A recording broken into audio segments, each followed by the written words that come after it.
Sehingga Sayyidina Abu Bakar pun pulang. Ketika Sayyidina Abu Bakar pulang, Sayyidina Abu Bakar cari, mana ini Suwaibit? Kita semua sudah lapar. Kata Nuaiman dengan mudahnya dia mengatakan, sudah saya jual wahai Abu Bakar. Pulang ke Madinah, kisah ini diceritakan di hadapan Rasulullah SAW. Maka perawi mengatakan, fadhahikan nabiyyu hatta badat nawajiduhu. Ketika diceritakan kisah Nuaiman tersebut dengan Suwaibit, Rasulullah tertawa sejadi-jadinya sehingga gigi geraham Rasulullah SAW nampak di wajah mata para sahabat. Sehingga perawi lain mengatakan 1 tahun berlalu Rasulullah setiap ada tamu yang datang pada Rasulullah, Rasulullah akan ceritakan kisah Nuaiman menjual Suwaibit tersebut. Bahkan dikatakan tidaklah Rasulullah SAW dalam keadaan bersedih kecuali Nuaiman datang Rasulullah akan tersenyum. Jadi sebagian sahabat itu senang kalau sudah Nuaiman datang, pasti Rasulullah bahagia.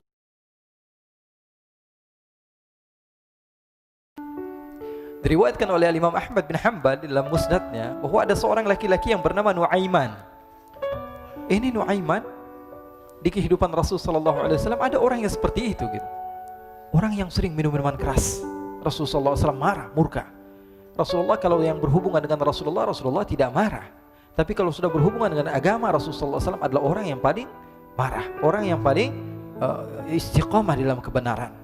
Maka Rasulullah panggil Nuaiman, apa yang kau lakukan? Dia katakan, aku minum minuman keras ya Rasulullah. Rasulullah cambuk dia. Kemudian dia bertobat kepada Allah. Kemudian ketahuan lagi minum. Kemudian dicambuk lagi oleh Rasulullah SAW. Sehingga sebagian sahabat memukul dia dengan pukulan yang banyak. Sehingga apa yang berlaku? Sebagian sahabat mengatakan, la'natullahi ala Nuaiman. Semoga Allah melaknat Nuaiman. Dia mempermainkan Rasulullah. Dia bilang sudah mau taubat tapi minum lagi. Dia bilang sudah mau taubat tapi minum lagi. Maka Rasulullah SAW mengatakan, la tal'anuh fa innahu yuhibbullah wa rasulah. Kata Rasulullah, jangan kamu laknat Nuaiman, karena dia itu cinta sama Allah, cinta sama Rasulnya. Dalam riwayat dia dicintai Allah dan dicintai oleh Rasulnya Muhammad sallallahu alaihi wasallam. Ibn Majah menceritakan bahwa Nuaiman ini pernah suatu waktu diajak oleh Sayyidina Abu Bakar pergi ke negeri Syam. Negeri Syam itu di mana? Seperti yang diceritakan tadi, antara daerah Suriah, Lebanon, Yordania, kemudian Palestina. Daerah seperti itu. Umumnya orang Quraisy pada masa itu mereka memiliki rihlah berdagang, membeli dagangan ke Syam, kemudian dijual lagi di kota Makkah. Ketika itu Rasulullah SAW didatangi Abu Bakar. Sayyidina Abu Bakar mengatakan kepada Rasulullah, ya Rasulullah, saya mau izin ya Rasulullah. Mau apa? Saya mau ajak 2 sahabat kamu ini ikut berdagang ya Rasulullah. Siapa kata Rasul? Nuaiman. Kata Rasulullah SAW, Nuaiman kamu mau ajak? Mau ngapain? Biar seru-seruan aja ya Rasulullah. Kata Rasulullah, ya sudah, saya izinkan kamu bawa Nuaiman. Ketika itu Sayyidina Abu Bakar membawa Nuaiman sama satu sahabat namanya Suwaibit ibn Harmalah. Siapa namanya? Suwaibit ibn Harmalah. Ini sahabat Rasulullah SAW yang memiliki sifat yang berbeda-beda. Kalau Nuaiman ini aneh. Pernah Rasulullah SAW dibawain makanan banyak, dikasih Rasulullah, dikasih sahabat semua. Semuanya sudah makan, tiba-tiba si Nuaiman ini, sahabat Nabi Nuaiman mengatakan kepada Rasulullah, ya Rasulullah, ini yang penjualnya, tolong kau yang bayar ya Rasulullah. Makanan udah habis. Makanan udah habis, Rasulullah SAW bingung, saya yang bayar. Akhirnya Rasulullah katakan kepada sahabat, ayo keluarkan uang, kita patungan, kita bayar. Rasulullah aja dimainin, apalagi kita orang. Sallu ala Nabi Muhammad. Nuaiman diajak Sayyidina Abu Bakar. Kata Rasulullah SAW, benar kamu mau ajak Nuaiman? Iya ya Rasulullah. Diajaklah akhirnya. Diceritakan dalam riwayat Ibn Majah, diceritakan juga dalam Siyar A'lam An-Nubala, diceritakan juga dalam musnadnya Imam Ahmad bin Hanbal, dalam riwayat Imam Ahmad bin Hanbal. Maka diceritakan Nuaiman diajak oleh Sayyidina Abu Bakar. Sesampainya di negeri Syam, semua dibagi tugas. Fulan bin Fulan kerjaannya ini, Fulan bin Fulan kerjaannya ini, semua memiliki kerjaan. Nuaiman tanya, wahai Abu Bakar, kerjaannya saya apa wahai Abu Bakar? Kata Sayyidina Abu Bakar, kamu mau ngapain terserah kamu wahai Nuaiman. Yang penting kamu ikut saya kan. Kemudian satu di antara mereka namanya Suwaibit ibn Harmalah. Ditanya oleh Sayyidina Abu Bakar, wahai Suwaibit, kamu mau kerjaan apa? Kata Suwaibit, terserah kamu wahai Abu Bakar. Kata Sayyidina Abu Bakar, kamu menjaga makanan, karena saya tahu kamu ini adalah orang yang senantiasa menjaga amanah. Suwaibit ini kalau disuruh maju dia maju, disuruh mundur dia mundur, disuruh ke kanan dia ke kanan, disuruh ke kiri dia ke kiri. Orang yang ikut aja. Kalau Nuaiman beda, disuruh maju dia ke belakang, kasih sen kanan ke kiri belok. Nuaiman itu orang yang berbeda. Maka Suwaibit mendapatkan tugas, semua mendapatkan tugas kecuali Nuaiman. Sehingga ikhwani, apa yang berlaku, apa yang terjadi? Sayyidina Abu Bakar pergi sibuk dengan kesibukannya, sehingga datanglah waktu siang. Nuaiman sudah lapar. Nuaiman cari makanan. Dia nggak punya uang, diajak Sayyidina Abu Bakar tapi tidak diberikan uang. Sehingga dia cari-cari makanan, dia tahu Suwaibit yang jaga makanan, dikatakan, "Wahai Suwaibit, saya mau makan, berikan kepada saya 1 roti saja. Yang terpenting apa? Saya makan sekarang, saya sudah lapar." Kata Suwaibit, "Ya Allah, Nuaiman, kita tunggu Abu Bakar saja sehingga dia datang, karena ini amanat. Amanat dari Abu Bakar, saya tidak boleh berikan kepada siapapun kecuali atas izin Abu Bakar." Kata Nuaiman, "Kasih saya makanan, kalau tidak saya bikin masalah sama kamu." Merah wajahnya Suwaibit karena dia tahu, jangankan saya, Rasulullah jadi mainin. Bingung, apa yang harus saya lakukan? Akhirnya Nuaiman bilang, gampangannya aja, kata Nuaiman, kamu kasih saya makanan, atau kalau tidak saya bikin masalah sama kamu. Bingung Suwaibit, pikir panjang. Setelah itu dia katakan, ya sudah Nuaiman, saya tetap mau jaga amanah Abu Bakar, karena saya takut ini adalah perintahnya Allah, perintahnya Rasulullah SAW, dan perintah daripada Abu Bakar, sahabatnya Nabi. Kata Nuaiman, kalau memang begitu kamu maunya, ya sudah, berarti kamu ngajakin berantem sama saya. Nuaiman pergi ke pasar. Dia cari-cari tempat penjualan hamba sahaya. Dia lihat-lihat beberapa hamba sahaya. Ini berapa harganya? Ini katanya 10 qalanis. Ini berapa? Ini harganya, hitungan orang zaman dahulu, kita sih hitung seperti dirham, berapa ratus dirham gitu, 200 dirham. Yang ini berapa? 300 dirham. Yang ini berapa harga hamba sahaya? 300 dirham. Harganya antara 300, 200 sampai 100. Kemudian Nuaiman mengatakan kepada penjual hamba sahaya tersebut, saya punya juga hamba sahaya, tapi saya jual cuma 20 dirham saja, murah. Apa benar ada hamba saya harganya segitu? Iya, karena dia punya aib, ada kekurangan. Apa? Nanti kalau kalian tangkap, dia bakalan teriak, saya ini bukan hamba sahaya tapi orang merdeka. Akhirnya semua orang berkumpul mau beli. Ini Nuaiman sama Nuaiman diajak ke Suwaibit bin Harmalah tadi. Kata Nuaiman, itu ada orang yang berdiri sedang menjaga makanan, itu hamba sahaya saya, tangkap saja. Oh baik. Diberikan uang 20 dirham, dimasukkan oleh Nuaiman ke kantongnya, kemudian Suwaibit ditangkap. Ketika ditangkap, Suwaibit teriak, saya bukan hamba saya orang merdeka. Maka orang-orang tersebut mengatakan, saya sudah tahu kekurangan kamu. Ini memang kekurangan kamu, memang kamu, tapi saya tidak perlu dengan bacot kamu, yang penting kerjanya kamu gitu. Ya kan hamba saya untuk apa? Untuk kerja. Mau dia ngomong apa, mau ngomel terserah, yang penting dia mau kerja. Akhirnya ditangkaplah Suwaibit dan dijual di pasar. Nuaiman punya uang banyak ini. Dia beli makanan, dia beli minuman, dia beli hadiah buat Rasulullah. Dia beli macam-macam di negeri Syam ini. Waktu itu adalah superpower, adidaya Romawi.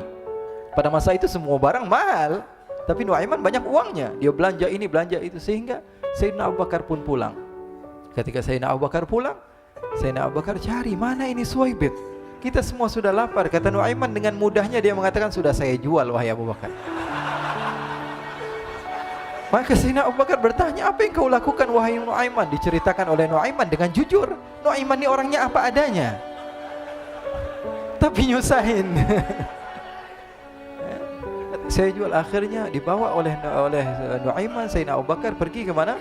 Ke pasar, lalu dibeli lagi oleh Sayyidina Abu Bakar As-Siddiq. Suwaibit yang tadinya orang merdeka menjadi hamba sahaya sebentar, kemudian dibeli lagi oleh Sayyidina Abu Bakar. Pulang ke Madinah, kisah ini diceritakan di hadapan Rasulullah SAW. Maka perawi mengatakan, fadhahikan nabiyyu hatta badat nawajiduhu.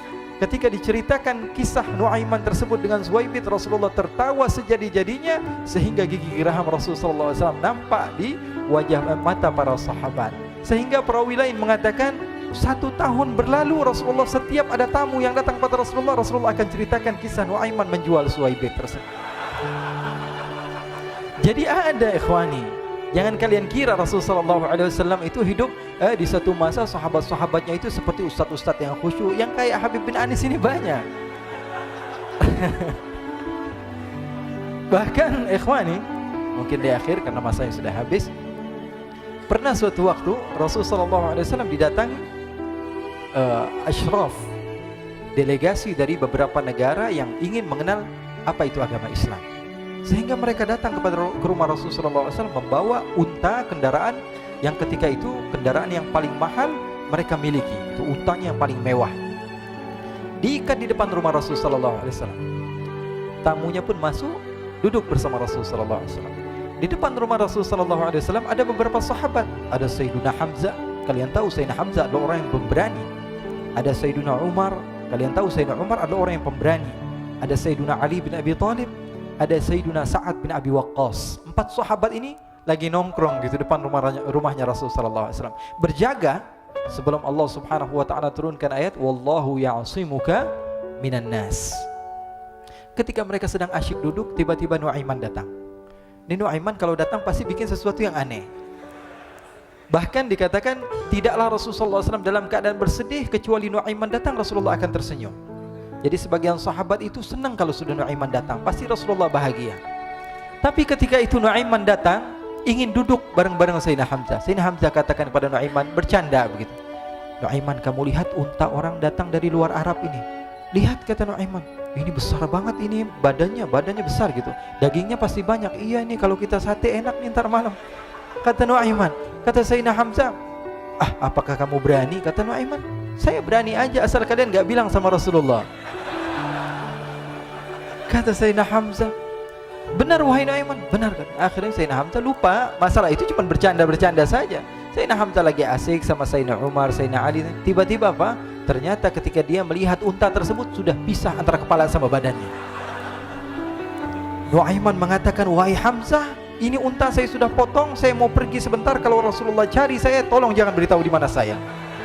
Nanti kalau keadaan sudah aman, mari kita nyate bareng-bareng. Ini ada yang seperti itu di zaman Rasul sallallahu alaihi wasallam. Maka dia pun berlari dan berlari mencari satu tempat supaya Rasul sallallahu alaihi wasallam dia selamat daripada Rasul sallallahu alaihi wasallam. Sehingga Sayyidina Hamzah bingung, ini kalau Rasulullah keluar gimana?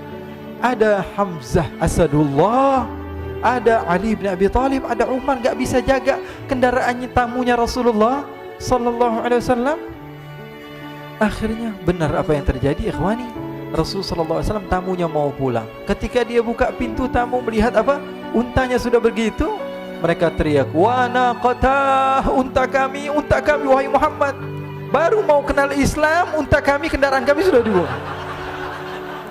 Rasulullah SAW lihat Sayyidina Hamzah, lihat Sayyidina Ali. Mereka gak bisa ngomong, mereka hanya bilang apa? Nuaiman ya Rasulullah. Rasulullah perintahkan Sayyidina Umar, wahai Umar, sekarang kamu ambil uang, kemudian kamu gantikan, kemudian kamu berikan 2 kali lipat daripada harta unta ini, sehingga apa? Agama Islam tidak didengar dengan sesuatu yang tidak baik di luar sana. Akhirnya diberikan harta, diberikan unta yang baru dan diberikan harta yang lebih untuk orang tersebut, sehingga orang tersebut tidak menjelek-jelekan agama Islam. Kata Rasulullah SAW, dan sekarang waktunya kita balas dendam sama Nuaiman. Nuaiman ternyata berlari tempat yang jauh sampai hampir keluar dari kota Madinah. Dia dapatkan seorang sahabat Nabi yang hadir juga dalam peperangan Badar, namanya Al-Miqdad bin Al-Aswad. Siapa namanya? Al-Miqdad bin Al-Aswad ketika itu sedang menggali sumur. Ketika sedang menggali sumur, Nuaiman datang. Nuaiman katakan kepada Miqdad, wahai Miqdad, wahai sahabat Rasul, kamu orang yang hadir dalam peperangan Badar, kamu adalah orang yang hebat. Dipuji-puji sama Nuaiman. Ada maunya ini. Akhirnya dia bilang, wahai Miqdad, tolong saya. Kenapa wahai Nuaiman, kamu ini kekasihnya Rasulullah, orang yang disayang sama Rasulullah. Kenapa? Saya ini sedang dikejar-kejar orang jahat. Tolong selamatkan saya. Saya pengen masuk ke dalam sumur, boleh atau tidak? Kata Miqdad, siapa yang mengejar kamu? Pokoknya saya dikejar sama orang-orang. Kamu mau atau tidak selamatkan saya? Ya sudah, selagi kamu itu adalah sahabat Nabi, silahkan kamu masuk. Masuk akhirnya Nuaiman ke dalam sumur tersebut. Lalu Nuaiman mengatakan, wahai Miqdad, dia keluar lagi. Nanti kalau ada yang cari saya, tolong jangan beritahu saya di dalam sumur ya. Kata Miqdad, baiklah. Kata Nuaiman, siapapun yang bertanya tentang saya, kamu tidak akan kasih tahu? Iya, kata. Walaupun Rasulullah yang tanya saya? Katanya, enggak mungkin Rasulullah datang ke tempat sejauh ini. Iya, walaupun Rasulullah. Akhirnya masuk Nuaiman. Setelah beberapa menit Rasulullah dan rombongan benar datang. Miqdad bingung ini. Ini kenapa Rasulullah datang ke RW kami ini? Ada apa ini Rasulullah sampai sejauh ini? Ditanya, ya Rasulullah, ada apa ya Rasulullah? Kata Rasulullah, saya cari Nuaiman. Di mana Nuaiman? Innalillah, kata Miqdad. Enggak dijawab ini Rasulullah. Kalau dijawab saya ingkar janji. Akhirnya apa dia katakan? Wahai Rasulullah, mata saya tidak memandang kepada Nuaiman, tapi tangannya nunjuk ke dalam sumur. Sahabat. Apa dia bilang? Mata saya tidak melihat kepada Nuaiman, tapi tangannya nunjuk ke sumur. Akhirnya dibuka sama Rasulullah, Nuaiman muncul. Kata Rasulullah, Nuaiman, kamu bikin malu saya, wahai Nuaiman. Ya Rasulullah, yang bersalah bukan saya, tapi orang yang mencari saya bersama kamu, ya Rasulullah. Akhirnya Rasulullah nengok, siapa? Ternyata Nuaiman sudah lari kabur. Sallu ala Nabi Muhammad. Kisah-kisah seperti ini sebenarnya banyak sekali, ya. Ini menunjukkan kepada kita bahwa kehidupan Rasulullah itu begitu indah. Rasulullah SAW, kalau kamu mau menjadi orang yang baik, contoh Rasulullah. Mau menjadi bapak yang baik, contoh Rasulullah. Mau menjadi pemimpin peperangan yang baik, Rasulullah. Mau menjadi murid yang terbaik, contoh Rasulullah. Bagaimana akhlak Rasulullah. Mau menjadi suami yang baik, contoh Rasulullah. Dalam segala hal, apapun itu, Rasulullah SAW adalah makhluk yang paling terbaik.